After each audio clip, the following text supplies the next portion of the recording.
Ассалаумағалейкум, құрметті ғылым және ауыл арнасының көрермендері, сіздермен бірге мен Нұрғиса Қыдырбайұлы. Біз бүгін ауыл шаруашылығында, мал шаруашылығындағы құжаттар туралы айтамыз. Етке берілетін құжаттар, сүтке берілетін құжаттар, малды қалай дұрыс алып тасу керек, ол құжаттарды қайдан аламыз, сатып алуға келген кезде қандай құжаттар қолданылады, сатқан кезімізде қандай құжаттар қолданылады. Бәрі заңнамаға, қазіргі қолданыстағы заңнамаға сәйкес қандай құжаттар керек, және оны қай жерден аламыз. Мысалға сүт сататын болсақ, оның алынатын лабораториялық тестілерді қалай өткіземіз, қай жерден аламыз, соның бәрін айтатын боламыз. Етке, сүтке деген сияқты барлық справка дейміз, анықтамалар, ветеринарлық анықтамаларды қайдан аламыз, малды қалай тіркетеміз, өзіміздің атымызға малды қалай қоямыз, атымыздан малды қалай шығарамыз, және сатқан кезімізде қалай болатын бәрін, қай жерге барып жасайтынымызды бәрін толықтай айтып өтетін боламыз. Бірақ алдын ала екі нәрсеге келісіп алайық. Біріншісі, алдындарда мен бұрындарда осындай видеолар түсіріп жүрдім, бірақ көптен бері бұл тақырыпты қозғамауға өзім шешім қабылдағанмын. Себебі осы құжаттар мәселесіне келген кезде, лаборатория, оны сүтті тексерту мәселесіне келген кезде бірден бір-екі ауыз сөз айта қалсаң болды, жаңа комментарийге жаман пікірлер, жаман нелер бірден жазып кетеді, жаңа кейбір азаматтар. Содан соң қазақпыз ғой, енді итің жаман десе ренжіп қаламыз. Сондай комментарий жазған кезде қойшы, осы тақырыпты қозғамай қояйыншы деп ойлайсың да, бірақ азаматтар кейіннен басқа азаматтар сұрап жатады, Нұреке, сіз осылай сүт сатып жүрсіз ғой, осы сүтке құжатты қайдан аласыз, не дейсіз? Мысалға мен айтамын, мен 300 теңге беріп лабораториядан құжат сатып алам, сүтті апарып тапсырам, ол маған лаборатория несін береді, құжатын жасап береді, лабораторный тест, зертханалық тест жасап береді. Оның мысалға құжатын қазір мына жерден көрсетейін. Мысалы, соңғы алған құжатын, сараптама актісі, сынақ хаттамасы деген құжат болады. Енді осы не үшін мен 300 теңге төлеймін. Соны мен 300 теңге төлеймін десем, жаңа бірден комментарийға жауап кетеді, сен не лабораторияны жарнамалап жатсың ба деген сияқты. Біріншіден, мен тек қана ЛПХ дейді, жаңа қосалқы шаруашылықтарға және ИП мен жай ғана аз көлемдегі сүт сатып жатқан азаматтарға кеңес беріп жатырмын. Мен үлкен шаруашылықтарға, өте үлкен шаруаларға, немесе жеке шаруа қожалықтарына емес бұл видео. Өйткені оларға сүт тапсыратын, сүт зауыттарына сүт тапсыратын азаматтардың, олар өздерінің лабораториясы болады, ол жаңағы кез келген сүт қабылдайтын фирма дейміз, жаңағы сүт зауыты өзінің лабораториясы болады, олар өздері тексереді деген сияқты. Ал біз ол тақырыпты қозғамаймыз. Біз жай ғана қорасында азын-аулақ сүті бар, азын-аулақ еті бар, соны қалай базарға алып шығу, қалай дүкенге апарып қою, дүкенге қойғаннан кейін қорқады көп азаматтар. Сол үшін қолында ең болмағанда бір жапырақ қағаз болу үшін, сол бір жапырақ қағазды қайдан аламыз, онда әдемі екі печат тұру керек деген сияқты. Соны бір 300 теңге үшін сондай нелер жазады да, комментарий сосын қойшы деп қалдыра салам кейде. Осы тақырыпты айналып өтуге тырысып кетіп сөйтіп жүрдім да. Енді көп азаматтар сұрап жатқаннан кейін осы тақырыпты бастан аяқ толық соңына дейін, соңғы нүктесіне дейін айтам. Әрбір қаладағы, әрбір аудандағы лабораторияның қай жерде орналасқанына дейін білетін боласыз. Және осы мен айтқан құжаттардың бәрін толық алып жүрсеңіз, сізде ешқандай проблема болмайды. Сол үшін видеоны соңына дейін қарап шығыңыз, соңына дейін көріңіз. Барлық пайдалы ақпараттарды өзіңізге қағазға түсіріп жазып алыңыз. Не болмаса видеоны егерде түсінбеген жеріңіз болса қайталап қарап шығыңыз. Бірнеше рет қайталап көрсеңіз де бұл артықтық етпейді. Өйткені құжат мәселесі бұл керек, бұл сіз үшін қажет, сіз үшін пайдалы болады бұл видео. Ең бірінші бір нәрсеге келісіп алайық. Салық мәселесіне келісіп алайық. Кез келген ЛПХ дейді, қосалқы шаруашылық өзінен артылған сүтті сатуға құқығы бар. Яғни сіз ешқандай салық төлеместен өзіңізден артылған азын-аулақ қана сүтті сатуға толық құқығыңыз бар.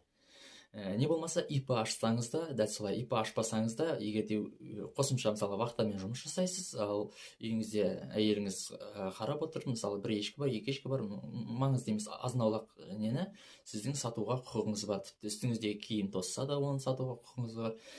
Мысалға OLX деген сияқты нелерде оны сатуға сіздің толықтай құқығыңыз бар. Бірақ ветеринарлық талаптарға сай болуы қажет. Осыны мақтап тұрып саналарыңызға тоқып алыңыздар, және ол жағынан ешқандай қорқудың қажеті жоқ. Жалпы бірінші ветеринарлық станция мен ветеринарлық инспекция туралы айталық. Кез келген ауданда, кез келген қалада өзінің ветеринарлық станциясы мен ветеринарлық инспекциясы болады. Ветеринарлық инспекция ветеринарлық станцияның үстінен қарайды. Жоғарысы ветеринарлық инспекция, инспекторлар олар. Инспекторлар штраф сала алады, инспекторлардың былайша айтқанда лауазымдық билігі жоғары станция қызметкерлеріне қарағанда. Яғни ветеринарлық дәрігерлерден, ветеринарлық станцияның директорларына қарағанда олардың лауазымы әлдеқайда күшті. Олар тіпті егер де сіз бір нәрсені дұрыс жасамасаңыз, олардың құзыретінде штраф салуға да құзыреті жетеді. Ондай жағдайға тап болмас үшін ең бірінші сіз өзіңізде бар малдың барлығын электронды база ИСЖ дейді, идентификация сельскохозяйственных животных, ауыл шаруашылық жануарларының идентификациясына жаңағы тіркеуіңіз керек. Кез келген малыңызды, барлық жан жануарларыңыз, қораңызда қанша мал бар, бәрі тіркеледі, бәріне сырға салынады, ол жерде тіркеледі. Ол бұрындары мысалға, қазір айтайын, мынандай естеріңізде ме, мынандай ветеринарлық паспорт қолданылатын, ветеринарный паспорт, оған әрқайсысының нөмірлері жазылатын. Ал бірақ қазірде паспорт беріледі, бірақ паспорт өте қолайсыз. Мысалға айталық, мына паспортта 10 ешкіге жазылған, 10 ешкі жазылған бұл паспорттың ішінде. Ал мен егер де ол 10 ешкінің 5-еуін сататын болсам, бұл паспорт екіге бөліну керек болады. Ал егер де қазіргі не бойынша бұның барлығы онлайн электронды базада тұр.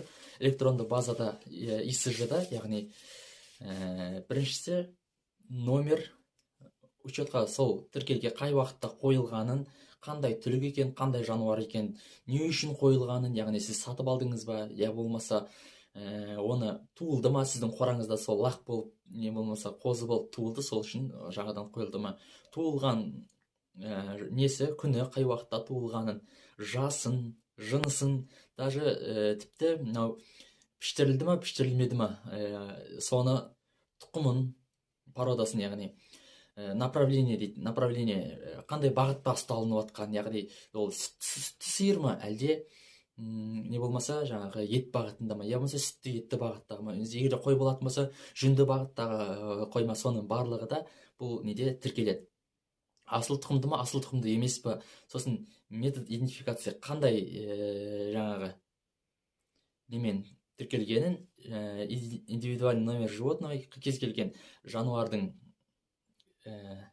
номерін, жаңағы барлық жануарлардың индивидуальный, әрқайсының жеке өзінің номері болады, және ең соңында иесі, владелец дейді, иесі, ол жаңағы малдың, жануардың иесі кім екендігін сіздің өзіңіздің атыңызға тіркелгендіктен сіздің иініңізбен тексеріп, сіздің атыңызда қанша мал бар екенін тексеріп алуға болады. Бұл өте қолайлы, өте жақсы жасалған жоба мемлекеттік не. Енді өзіңіздің атыңызға, өзіңіздің малдарыңыз өзіңіздің атыңызда негізінен тіркелген болса, ол өте жақсы. Енді оны қалай тексеруге болады? Тіркелген бе менің атыма мал, тіркелмеген бе? Ол үшін сіз ветеринарлық станцияға барып, маған мынандай менде қанша мал бар екен барлығын бір қағазға шығарып беріңіз десеңіз, ол кісілер сіздерге міндетті түрде шығарып береді. Яғни сіздің қораңызда құжат бойынша, жаңа электронды база бойынша сізде қанша мал бар екен бәрін шығарып береді. Сосын оны оқып отырып, қораңызда дәл сондай мал бар ма, жоқ па, соны тексересіз. Жоқ болса айтасыз, мен мынаны кезінде сатып жіберген, мынау бар, мынау жоқ, мынау бар. Оның несі пайдалы? Біріншіден, егер де сіз ауыл шаруашылық өндірістік кооперативке тіркейтін болсаңыз, ол сізге қажет болады. Біріншіден кооперативке тіркелу керек болса, не болмаса субсидия алу керек болатын болса, не болмаса басқа да бір қолайсыз жағдайлар бола қалған жағдайда, мысалға мемлекет сіздің шығындарыңызды өтеп беретіндей жағдай бола қалса, мысалға су тасқыны болған кезде, не болмаса басқа да бір апаттар болған кезде, мемлекет сіздің қораңызда қанша малдың қырылып қалғанын, қанша малдың өлгенін санап жүрмейді. Жай ғана электронды базаға кіреді, қарайды, сізде қанша мал болды, соған сәйкес өтемақысын да төлейтін болады. Егер де жәрдем көрсететін болса да, бәрібір сол электронды базада бойынша тексереді, сол бойынша жәрдемақы бөлінеді. Егер де мысалға айталық, сіздің қораңызда 10 сиыр бар, бірақ тіркелгені 5 ғана болатын болса, онда ол біріншіден заң бұзушылық, екіншіден турасын айтқанда ол расымен де заң бұзушылық, кез келген жануар міндетті түрде тіркелу керек. Ал екіншіден ол өзіңіз жеңілдіктен қағыласыз. Келесі, бұл ветеринарлық станция барлық аудандарда, барлық қалаларда бар. Мысалға айталық, Қазақстандағы ең үлкен аудан бізде Ұлытау ауданы ма?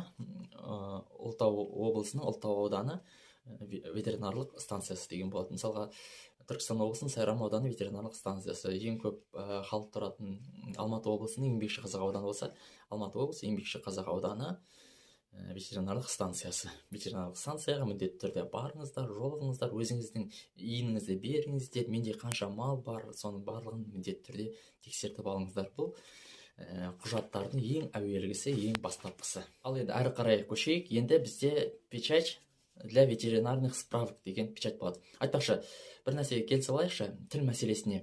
Өздеріңіз жақсы білесіздер, ғылым және ауыл арнасы қазақ тілін қолдайды, қазақша барынша қазақша түсіруге, қазақша сөйлеуге сол жағына қарай әрекет жасаймыз. Бірақ дәл осы құжат мәселесіне келген кезде сәл орысша терминдерді, орысша нелерді қосуға мен мәжбүр боламын. Өйткені, мысалы айталық, сіз лабораторияға барсаңыз, маған жаңа құжаттың қазақша атауын қазір қарап жіберейін. Сараптама актісінің сынақ хаттамасын бер десеңіз, ол жердегі нелер мүмкін түсінбеуі де мүмкін. Түсінесіз бе? Ол жердегі қызметкерлер түсінбеуі де мүмкін. Ал егер де сіз акт экспертизы десеңіз, тез түсінеді. Ол сізге қажет. Барынша сізге пайдалы болу үшін қазақшасын да міндетті түрде айтатын боламын, бірақ орысшасын қосша айтатын боламын. Оған өкпелемейсіздер, оған ренжімейсіздер деп ойлаймын. Жағдай солай. Келесі, енді жаңағы печаттың атауы бізде мынандай: для ветеринарных справок дейтін печать. Бұл печать бұл мөр барлық справкалерге, анықтамаларға қолданылады.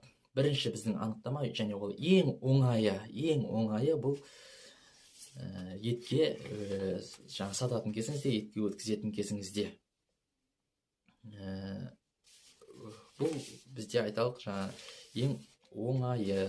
Қазір мен сіздерге көрсетейін. Жаңа форма 1, форма 2 дегенді былай қоя тұрып, осындай көп қағаз болады.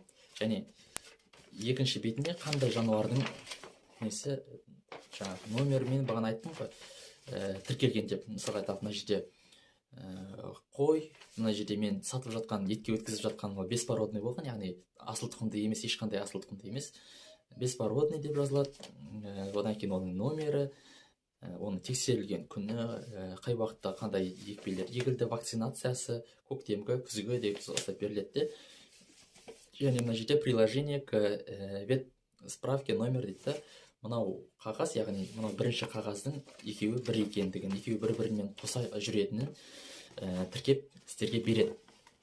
Бұл негізінен убойный цехқа берілетін қағаз, яғни сіз кез келген жануарды тасып бір жаққа алып баратын кезде, яғни мысалға айталық, мен бұл қағазды былтыр құрбан айт кезінде, қой сататын кезінде алып барған.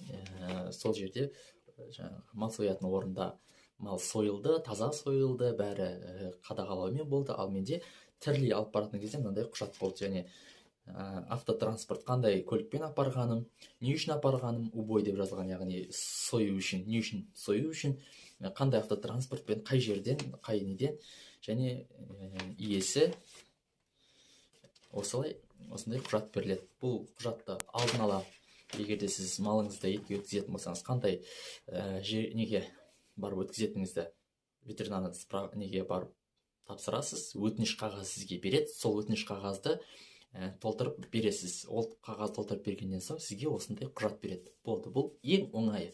Ал болды, ал сойылғаннан кейін қалай оны базарға апарып сатуға болады деген, оны жаңағы сойған жерде олар барлығы жеке меншік нелер сояды, мал соятын орындардың барлығы бізде қазір жеке меншік. Олардың өздерінің печаттары болады, олар өздері тексереді, қарайды, және сіздің қолыңыздағы құжатқа да қарайды да печать алып береді.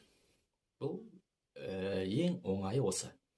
Ал енді ары қарай күрделендіре берейік. Ал егерде мен оны тірілей сатсам ше деген сұрақ туындауы мүмкін, иә. Мен оны тірілей сатсам, қалай ол менің атымдағы малды басқа біреудің атына қалай өткізуге болады? Бұл өте маңызды нәрсе. Яғни өзіңіздің атыңыздағы малды шығарып басқа біреудің атына құжатсыз, электронды тіркеусіз, ИСЖ базаға тіркелмей жатып мал сатып алуға болмайды. Мысалы, егерде ол мал ұрланған болса, енді Құдай сақтасын, ұрланған болса, және ол мал басқа біреудің атында тұр деген сөз.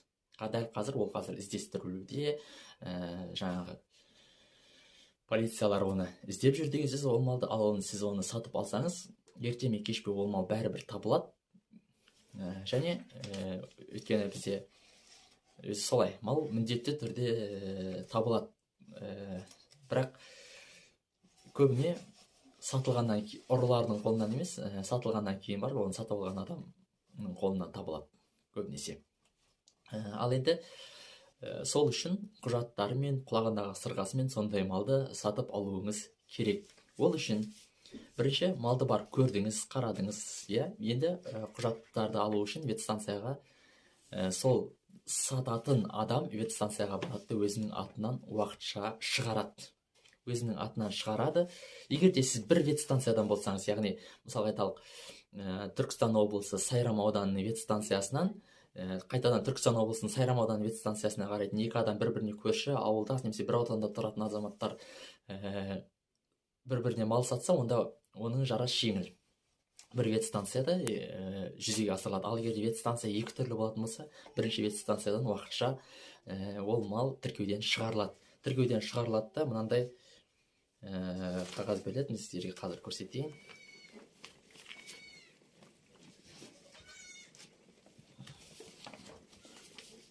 Яғни мынандай қағаз беріледі. Бұл да жаңағы ветеринарлық неге ұқсайды. Бұл да дәл сондай. Бірақ бұның ерекшелігі, бұл уақытша тіркеу қағазы. Яғни ол мал қазір менің де атымда емес. Яғни сатып алған адам мен болатын болса, менің атымда да емес. Сатып алып жатқан адамның да атында емес. Яғни ол мынау көлік сатқанда есіңізде ме? Көлік сатқан кезде уақытша номер беріледі ғой, дәл сол сияқты. Осы құжат кімнің қолында болатын болса, ол сол адамның малы болып есептелінеді. Мынау құжат кімнің қолында болса, ол сол адамның малы. Егер де сіз сатып алып жатсыз, бірақ мысалы айталық, сіз телефон арқылы келістіңіз, ал машинада водитель, сіздің жұмысшыңыз не болмаса сол тасымалдаушы адам болатын болса, сол адамның қолында мынау құжат бар болса болды. Яғни болды, ол тасып алып жүре береді. Сіз ол малдың қасында жүруіңіз міндетті емес. Мысалы айталық, мына жерде автотранспорт деп көрсетілді, автотранспортқа тіркеледі, яғни көліктің номеріне. Мысалға мына жерде 971 бірдеңе, солдай толықтай айтпай қой машинаның номерін. Сол машинаның номері автотранспортқа тіркелді. Енді ол кетіп бара жатады дейік, мысалы басқа ауданның үстінен өтті, артында малы бар, иә. Оны ГАИ қызметкерлері жаңағы тоқтатқан кезінде осы құжатты береді. Олар автотранспорттың номерін қарайды. Ол автотранспортты жүргізіп жатқан адамның өзінің құжаттарын тексереді. Яғни болды. Бұл ары қарай жүре береді. Енді ол келді, жануарлар келгеннен кейін осы құжатты жаңа сатып алған адам алады да, бұл құжатты өзінің ветстанциясына барады. Мен мынау малды міне сатып алдым деп көрсетеді. Екінші бетінде қандай не екен, қандай жануарлар екен, былай тізім спискісі беріледі. Сол спискіге қарап отырып, олар сол малды сол адамның, сатып алған адамның атына тіркейді. Яғни басқа ветстанция қызметкерлері. Ветстанцияның несінен шығаратындар бөлек, және тіркейтіндер өзінің ветстанциясына келеді, олар өздері тіркейді. Бұны түсіндіріп өттік, және түсінікті болды ғой деп өзім ойлаймын. Енді келесі мәселені талқылайық.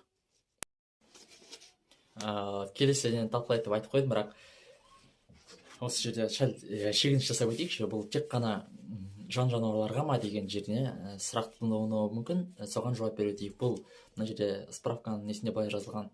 үй және жабайы зертханалық, ол үй жануары мүмкін ол жабайы аң болуы мүмкін, не болмаса зертханалық жануар болуы мүмкін, немесе теңіз жануарлары, бал аралары, мал ұрығы да кіреді. Егерде техник ассимиляторлар болса, оны жақсы біледі.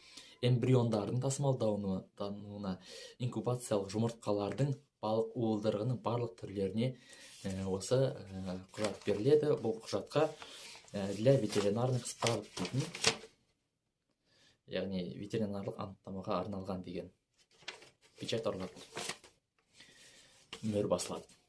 Ал енді сәл күрделірек несіне өтейік. Енді сүтке қандай құжат алатынымызды алайық. Бұл жерде енді осы сұрақ көбіне дау туғызып жатады. Көптеген азаматтар әртүрлі комментарий жазып жатады. Ал негізі дұрысы қалай болуы керек? Тағы да айтамыз, үлкен шаруашылықтарға емес. Яғни, мысалға айталық, сіз күніне ең төменгі қаншадан сүт тапсыру мүмкін? 250 литр сүт тапсыру мүмкін ба? Зауытқа 250 литр сүт тапсырып отқан болсаңыз, онда зауытқа неге тапсырып жатқан болсаңыз, онда сізге ешқандай қатысы жоқ, бұл видеоны көрмесеңіз де болады. Ал егер де сіз күнделікті сүт сатқыңыз келсе, күнделікті азын-аулақ қана, мүмкін 10, мүмкін 20, мүмкін 30 литр сүтке бір жапырақ қағаз алып соны пайдаланғыңыз келсе, онда осы видеоны соңына дейін дұрыстап, түсінікті болып түсініп қарап шығыңыз. Біріншісі, бұған да ветеринарлық анықтама алынады. Жаңағы етке алған сияқты, малды сатқан кезіндегі сияқты бұған да ветеринарлық анықтама алынады. Мынандай ветеринарлық анықтама деген қағаз болады. Бұған да дәл сондай для ветеринарных справок, яғни қазақшасы ветеринарлық анықтамаға арналған деген печать мөр басылады. Бұл қағазды алу үшін сіз бірінші қандай малды сауып жатқаныңызды, қандай жануарды сауып жатқаныңызды сырғалардың номерін жазып алып, не болмаса суретке түсіріп алсаңыз болады, жазып алсаңыз болады. Оны алып барасыз бірінші жаңағы ветеринарлық пунктке, ветпунктке. Ол жерден сізге мынандай қағаз береді. Ондай қағаз берместен, бұл қағазды берместен бұрын, олар сіздің қораңызды, сауып жатқан орынды тексеруге, қарауға, ветеринарлық инспекцияға жіберіп, сіздің қораңызды тексеруге, қарауға, малдың жағдайын білуге, көруге толықтай құқылы, және олар соны жасайды да.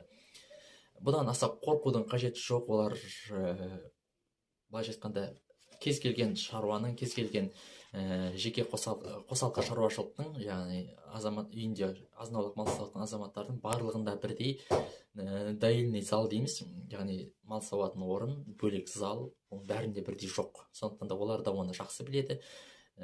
99,9 жағдайда олар келісімін міндетті түрде береді. Егер де сіз тым аса былай ережені қатты бұзып жатпасаңыз, олар оған аса қатты требовательный дейді ғой, талаптар онша қатты не емес. Бұл құжатта қай жерден берілген жазылады. Мысалға айталық, мына жерде біздің өзіміздің қалалық ветстанция берген, кімнің берген жазылады. Бізде мысалы қалалық ветстанция болған. Егер де сіз ауылдық елді мекенде тұрсаңыз, сіздің ауданыңызда, мысалға айталық, қандай, мысалы Алматы облысының Еңбекшіқазақ ауданы деген, мысалы Солтүстік Қазақстан облысы Тайынша ауданы деген сияқты сол ауданның ветстанциясын берген жазылады. Және қай жерге берілген жазылады, кімге және қай жерге.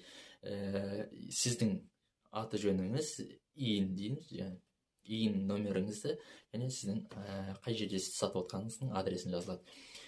Енді бұл қай жерде сатып жатқан адресіңізді жазылады да, бұл қай жаққа жіберілетіні жазылады. Мысалға айталық, салмағы ежедневно дейді, яғни күнделікті қанша сатып отқаныңызды, қандай орын алып жатқансыз, немен тасып алынады. Мысалға менде банка деп жазылған. Қандай немен тасып алып жатқандарыңызды бәрін жазылады да. Соңғы малыңыздың соңғы тексерілген, жаңағы ИСЖ база бойынша соңғы тексерілген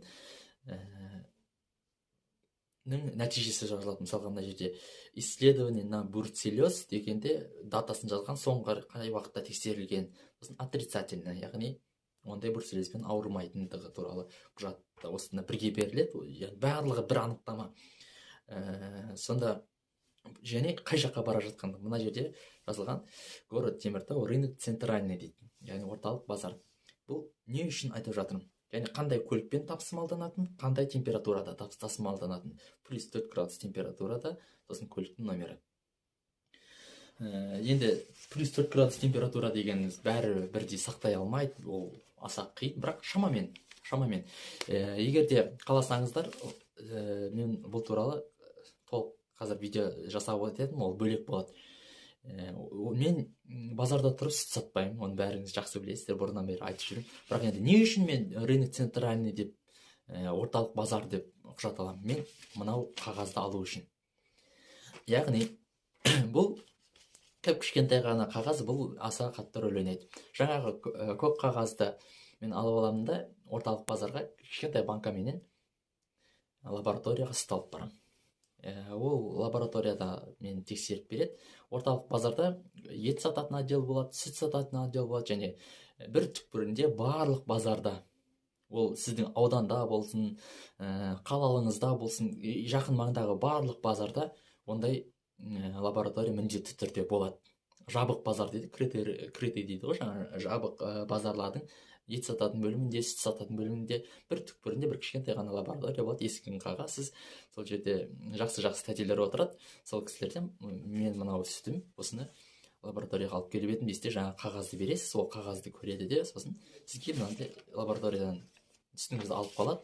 15 минуттан кейін кел деп айтады, 15 минуттан кейін барасыз, сүтіңізді тексереді, қандай майлы, қандай составта, қандай құрамы қандай болған, майлылығы қандай болған, бәрін жазып береді, мындай тексеріп береді. Сүтке де, сүт өніміне де чегін бүйтіп қосып береді. Бұл үшін сіз сол лабораторияға, мысалға мен мына жерде қазір 300 теңге ақша төлеп отырмын. Бұл қағазға екі печать қояды, біреуі для справок деп аталады, яғни неге арналған, анықтамаға арналған деген құжат қойылады, ал екіншісінде қандай, оларда енді не ғой, жеке кәсіпкерлік қой, мүмкін ИП дейміз ғой, оларда сондай ғой, соның өзіне печатын қойылады. Кім тексерді, кім жауапқа алады ертең мына сүтті, кім тексерді деген сияқты. Бірақ оларда міндетті түрде ескертеді, сүтті бірінші қауіпсіз болуы ең бірінші сізге байланысты, және оған бірінші жауап беретін адам сіз. Олар сіздің апарған сүтіңізді ғана тексерді, шын мәнісінде былай есептеп қарағанда. Мен ойламаймын, кез келген адам былай әдейілеп тұрып сүтін жаңағы.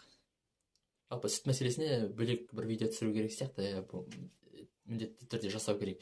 Қалай сүтті лабораторияға дұрыс алып бару керек, қалай сүтті сақтау керек, және не істеу керек, жалпы сүтті дұрыс сақталу үшін, дұрыс сату үшін, және лабораториядағы көрсеткіш жақсы болып шығу үшін не істеу керек деген мен бөлек бір видео шығарамын, бұйырса Алла жазса. Оны міндетті түрде видеоға, егер де осы видеоға лайк бассаңыздар, көп лайк жинаса, ары қарай жасай беретін боламын. Міндетті түрде осы каналға тіркеліп қойыңыздар. Каналға тіркеліп қойсаңыздар, келесі видео шыққан кезде оны сіздер бірден көретін боласыздар. Яғни сіздерге уведомление келеді, сол уведомление бойынша көретін боласыздар. Енді ол мынау сізге тексеріп болғаннан кейін, яғни бұл ненің аты акт экспертизы деп аталады. Сараптама актісі, сынақ хаттамасы. Бұл сынақ хаттамасын алғаннан кейін сіздер сүт сата берсеңіздер болады. Яғни осы қағазды алғаннан кейін сүт сата бересіздер. Бұл қағазды қай жерден алатыныңызды жаңа ветстанцияға барсаңыздар, олар өздері сіздерді нұсқап жібереді, айтады мысалға осындай жерге, осы жерге барсаң, сол жерде лаборатория бар деп. Не болмаса, егер де олар ондай білмеуі мүмкін емес, ветеринарлық жаңағы станцияның қызметкерлері білмеуі мүмкін емес. Ал егер де жоқ, біздер білмейміз оның қай жерде екенін деп жатса, оны табу өте оңай. Жай ғана барасыз базарға, сүт сататын бөлімге, не болмаса ет сататын бөлімге, сол жерге барасыз да лаборатория қай жерде десеңіз болды, нұсқап жібереді, ар жақта деп. Сосын сол есікке, сол қағаз, сіз кіресіз. Осылай өзіңіздің алып барған сүтіңізді көрсетесіз. Олар сіздің сүтіңізді міндетті түрде тексереді, қарайды. Сосын осындай таза болса, таза болады деген үміттемін. Мен неше жылдан бері 2019-да біздер Ресейден ешкі алып келгелі бері біз 20-дан бастап сүт сатып жүрміз. Әлі бірде бір рет, Құдайға шүкір, бірде бір рет сүтіміз таза емес болып шыққан емес. Әрдайым таза, сондай сапалы сүт екен. Олар баса айтып жатады, бірден сол жердегі қызметкерлер де таниды, бірден біледі, сүтті тексереді. Енді жазда және қыста сәл құрамы жағынан былай өзгерістер болады. Олар да айтады, осы жолы сүтің осындай шықты деген сияқты. Осында қағазда бәрі жазылады. Температурасы, оның құрамы, составы, түсі, иісі, концентрациясы, және не допускается, жаңағы жіберілмейтін соңғы мөлшері, жаңағы ішіндегі құрамының ең соңғы нелерін. Сүт па, ол мүмкін ол қаймақ шығар, мүмкін ол қымыз шығар, мүмкін ол ірімшік, брынза болуы мүмкін. Жаңағы жерде тіпті майға да бәріне осындай құжат керек, сүт өнімдеріне жалпы. Видеоны соңына дейін көргендеріңіз үшін мың рахмет. Міндетті түрде арнаға тіркеліңіздер, осы видеоға лайк басыңыздар. Осы видео сіздерге пайдалы болды деп үміттенемін. Аман сау болыңыздар.